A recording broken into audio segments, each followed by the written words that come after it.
estamos con el director ejecutivo de Paz Ciudadana, Daniel Johnson, para hablar sobre esta preocupante cifra de homicidios. Daniel, gracias por estos minutos. ¿Cómo estás?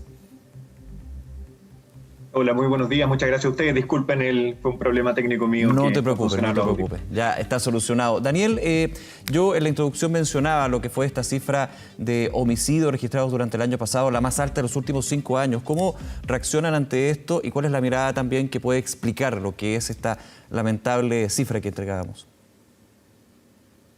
A ver, es absolutamente preocupante, por supuesto. Chile es un país que se ha caracterizado por tener tasas relativamente bajas de homicidios cuando uno lo compara con los vecinos cercanos. Dentro de las Américas, Chile siempre ha tenido el segundo lugar en mejores índices, o sea, en menor tasa de homicidios cada 100.000 habitantes, solo tenía mejor tasa que nosotros Canadá. Y si bien tener los 700 a lo que estamos llegando hoy día no nos dejan dentro de los peores, pero evidentemente van a una tendencia que es sostenida en el tiempo. Ya son 5 años en que año a año la cantidad de homicidios ha ido aumentando. Y por lo tanto la tendencia es muy preocupante, sobre todo si la comparamos con la tendencia mundial, que es en el sentido contrario. En general en Europa, en Asia, en Oceanía, las tasas de homicidio van a la baja, y en Chile, que teníamos unas tasas relativamente buenas, esta tasa está empeorando año a año y ha alcanzado un pico en el año 2020 que es sumamente preocupante. ¿Qué es lo que puede estar pasando? Hay distintos fenómenos. Primero, siempre nosotros ponemos atención y cuidado en la forma de medirlo. En Chile tenemos 3 instituciones que capturan los datos sobre los homicidios que están ocurriendo: Carabineros, PDI, en el fondo las policías, el Instituto Médico Legal y el Ministerio Público. Y todo esto está como ordenado, tratando de ordenarlo la Subsecretaría de Prevención del Delito. Ahí tenemos un problema. En Chile, si uno pregunta al Instituto Médico Legal o a las policías o al Ministerio Público, los datos que van a entregar de homicidios ocurridos son diferentes. Y si bien no son muy distintos entre ellos, pero tienen diferencias que sí son relativamente importantes. Y por lo tanto aquí es muy importante, primero, para seguir correctamente el fenómeno del homicidio, es medirlo correctamente, lo primero. Y la Subsecretaría de Prevención del Delito lanzó un proyecto de aunar toda esta información, generar un índice único de homicidio, que no hemos tenido noticias de cómo va avanzando, pero cuando se anunció lo miramos con muy buenos ojos. En segundo lugar, los homicidios hay que ver qué características de homicidios son también y dónde se están produciendo principalmente. Y veíamos que el aumento se está produciendo principalmente en homicidios que ocurren en la vía pública. Afortunadamente, y es una buena noticia, la tasa de femicidios no es la que está aumentando especialmente. Y si bien necesitamos que eso se reduzca, claro, los homicidios, lo que está causando este aumento está principalmente centrado en delitos que ocurren en la vía pública. Entonces esas características del delito es muy importante porque pueden tener que ver, o tienen que ver muy ciertamente, con ajustes de cuentas, con dimensionar el poder o mostrar el poder de fuego que tienen cada una de estas bandas que están operando. Ya eso quería ir, y tú das en el punto ahí, la mayoría ha sido en la vía pública, y hay información entonces que indica que la mayor parte de estos homicidios, todos los homicidios son terribles, digamos, y no deberían ser, pero en este punto, en el análisis delictual, se deberían ajustes de cuentas a la guerra del narcotráfico, de las bandas de narcotráfico, del crimen organizado. ¿Esa es un poco la conclusión que se toma? A ver, es un poco, no tenemos información suficiente para poder sacar esa conclusión. Ajá. Y yo creo que el tema principal es justamente eso. Necesitamos tener información más certera para poder tomar acciones más correctas. ¿Por qué no tenemos información? Porque no clasificamos muchas veces correctamente el delito, ya lo decíamos, tenemos distintas instituciones que lo miden de manera distinta. Después, esa clasificación también tiene que incorporar otros factores como lo mismo que estamos planteando, cuando sabemos que es un ajuste de cuentas, cuando sabemos que son bandas rivales, en qué territorio se producen, en qué horas del día se producen, etc. Y en particular, nosotros pensamos que hay un vínculo bastante directo entre estos homicidios y las bandas de narcotráfico que están operando, y es lo que se ha estado dando principalmente como uno de los factores más relevantes.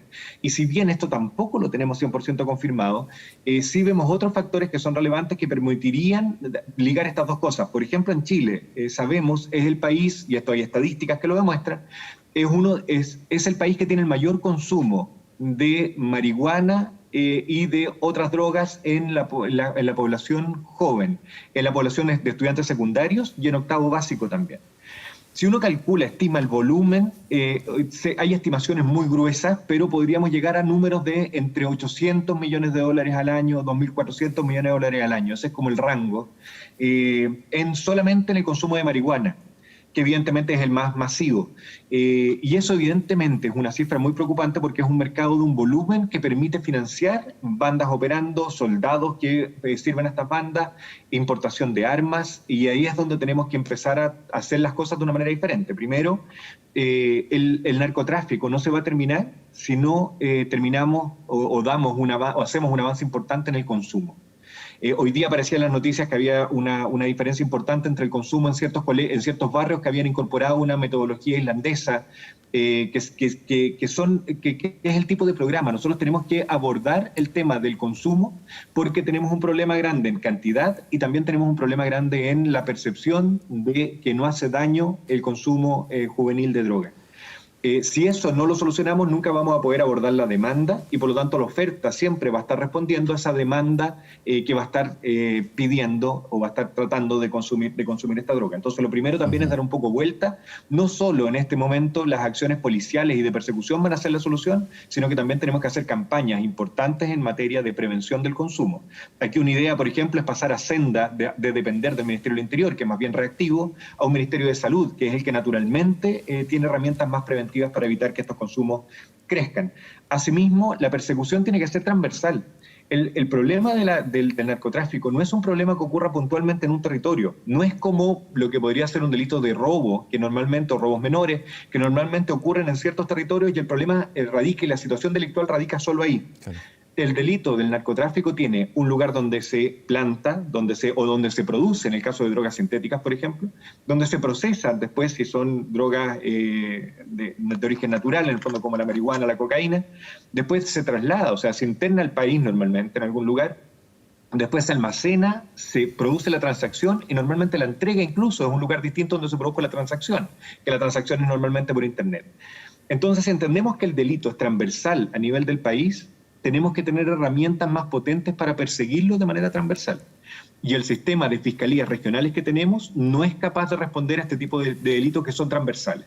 Y por eso una recomendación bien clara es que para los delitos de droga deberíamos tener una fiscalía que tenga una jurisprudencia transversal a nivel nacional para que puedan coordinarse efectivamente y no compitan entre sí. Muchas veces cuando hay un ingreso por Arica o por el extremo norte del país de droga y se sabe que esa droga llega al centro de Santiago, esa coordinación que debería haber entre las fiscalías se produce con mucha dificultad porque ambas fiscalías también quieren ser quienes descubren y quienes desarticulan a esa banda. Entonces, hay que solucionarlo también con una persecución más efectiva y para eso tenemos que transversalizar la información y subir el nivel de análisis que hacemos delictual. Por ejemplo, perseguir más efectivamente los capitales, cuáles son las compras de bienes que ellos hacen, los autos, los viajes al extranjero, las casas, que esas cosas son trazables. Afortunadamente en Chile somos un país bastante ordenado en eso y eso nos permite tener herramientas más efectivas para desarticular esta parte. Daniel, me quedé con un tema que tú mencionabas, la necesidad de establecer esta cifra única con respecto al tema de homicidios que comenzábamos esta conversación. ¿De qué se trata y por qué puede ser un aporte finalmente para esto que estamos conversando? A ver, hay cosas... Primero, afortunadamente, el homicidio tiene una característica bien particular como delito y por eso se usa incluso como una tasa de medición de la violencia en distintos países, que es que la cifra negra o la cantidad de homicidios que no se conocen en el sistema es extremadamente baja. Normalmente los homicidios son conocidos por el sistema. Sí. No así un robo, cuando el robo es muy menor, cuando el ciudadano siente que el robo no es... Porque no hay denuncia en el robo, digamos. Efectivamente, no denuncia el ciudadano que es víctima de un robo muchas veces porque considera que el costo de hacer la denuncia va a ser más alto que el beneficio que le va a traer el haber hecho esa denuncia. En cambio, en el homicidio no, es un delito tan claramente dañino que en general se denuncia siempre o en la gran mayoría de las veces. Y por lo tanto tenemos en ese momento una estadística bastante certera. Pero hay otros casos pero hay diferencias también entre, por ejemplo, cuando se produce un robo con violencia o un robo que podría ser incluso intentos de homicidio y que la persona queda herida y que después en en el hospital o en el centro de atención donde está siendo atendida muere, debería haber un cambio de registro, evidentemente. El delito ya no fue un robo con violencia, sino que el delito ya fue un robo con homicidio. Claro. Y esa reclasificación se produce en etapas posteriores y puede hacer que la estadística que tenga el Ministerio Público sea distinta a la estadística que tienen los carabineros, los carabineros o la Policía de Investigaciones en el caso que fueron ellos los que hicieron la investigación inicial. Lo mismo pasa después en el tercer momento, que es el Instituto Médico Legal, que es el que debería coordinar todas estas otras informaciones. Y en la práctica, cuando uno pide las estadísticas a las tres instituciones, estas estadísticas son distintas. Y los porcentajes de diferencia, como decía, no son muy menores, son de entre el orden del 15 al 20% de diferencia entre los registros que tiene cada uno de ellos. Y por lo tanto, ese ordenamiento es muy importante. Y esto más bien, si bien los tres indicadores afortunadamente nos muestran que Chile es un país que tiene tasas relativamente bajas, el que no tengamos una información común nos da cuenta claramente de que no estamos investigando suficientemente este tipo de delitos. Ahora, muestra que tiene una cifra baja en comparación a otros países de la región, pero claramente hay un crecimiento, y te hago la pregunta, exponencial en términos de la tasa de homicidios. Eso es súper importante. Tenemos las tasas más bajas y siempre nos jactamos de eso. Somos de los mejores del barrio. Claro. Pero nuestro barrio en homicidios es un mal barrio. Nuestros vecinos tienen las tasas más altas, una de las tasas más altas del mundo en homicidio. Y por lo tanto, claro, nos comparamos con ellos y nos sentimos muy bien porque, comparado con Centroamérica, por supuesto, tenemos tasas que son varias decenas de veces más bajas. Pero si nos comparamos con Europa, que es con quienes nos gusta tenerlos como referencia, nos comparamos con Oceanía, con lo que está pasando en Australia y en Nueva Zelanda, o nos comparamos con Asia, con países desarrollados de Asia, la verdad es que nuestras tasas son malas. Y por otro lado está lo que tú planteas muy bien, que el incremento que estamos teniendo año a año, al menos en los últimos 5 años, es muy preocupante porque es el delito que más crece. En el año 2020, por ejemplo, bajaron todos los delitos. Los delitos violentos bajaron menos, pero también bajaron, comparado con el año 2019, sus tasas de ocurrencia. En cambio, el delito de homicidio es el único delito que subió y subió de una manera muy importante. Y esto efectivamente no es solo un punto en la curva, hay muchas explicaciones, que podría pensarse que las situaciones del consumo, del narcotráfico, por ejemplo, los jóvenes podrían estar consumiendo menos si es que están más supervisados por los padres en sus casas. Entonces podría haber una baja en la demanda del consumo de droga. O por otro lado, que algunos indicadores dan cuenta de eso. Pero otros tipos de droga podrían aumentar, por ejemplo, los fármacos, el consumo de fármacos, etc.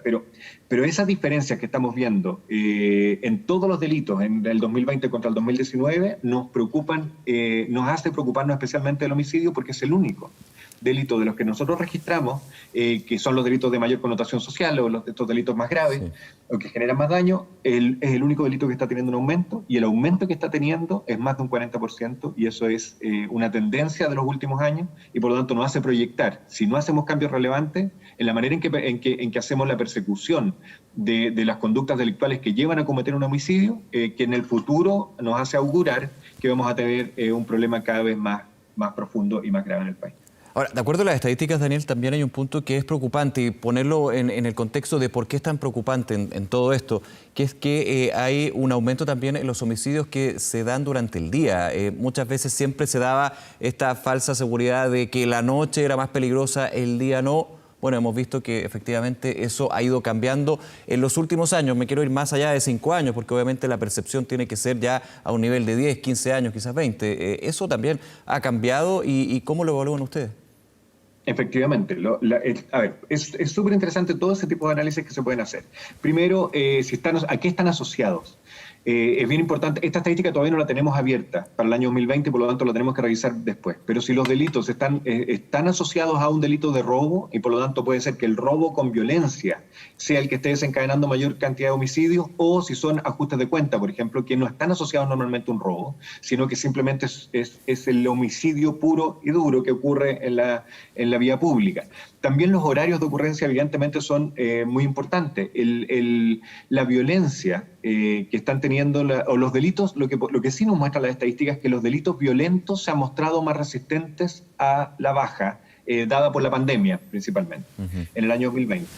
Y por lo tanto el nivel uno podría decir, como lo contrapuesto, es que la violencia de los delitos aumenta en proporción a los otros delitos. y esa violencia también se manifiesta en las horas del día en que ocurre. El delito, cuando es más violento, también muchas veces es un delito menos precavido o es un delito que busca menos espacios de seguridad para que ese delito ocurra. Y eso es lo que estamos viendo. Cuando los delitos ocurren a la luz del día, evidentemente esa persona que está cometiendo el delito es una persona que tiene menos conciencia o menos percepción de riesgo de cometerlo, y por eso lo comete a la hora del día. Y eso es bien grave, porque las policías, parte de la función es preventiva, por supuesto, y esa función preventiva tiene que ser, es más bien disuasiva.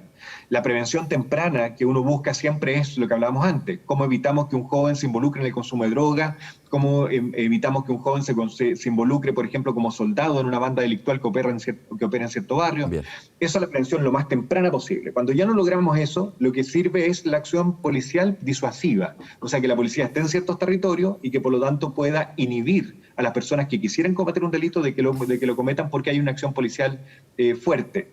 Y eso, cuando uno ve que los delitos se están concentrando a la luz del día, significa que ese tipo de acción preventiva, pero disuasiva, no está siendo efectiva, porque las personas están cometiendo delitos de todas maneras en horarios en que naturalmente deberían estar más desprotegidos y por lo tanto deberían ser más riesgosos.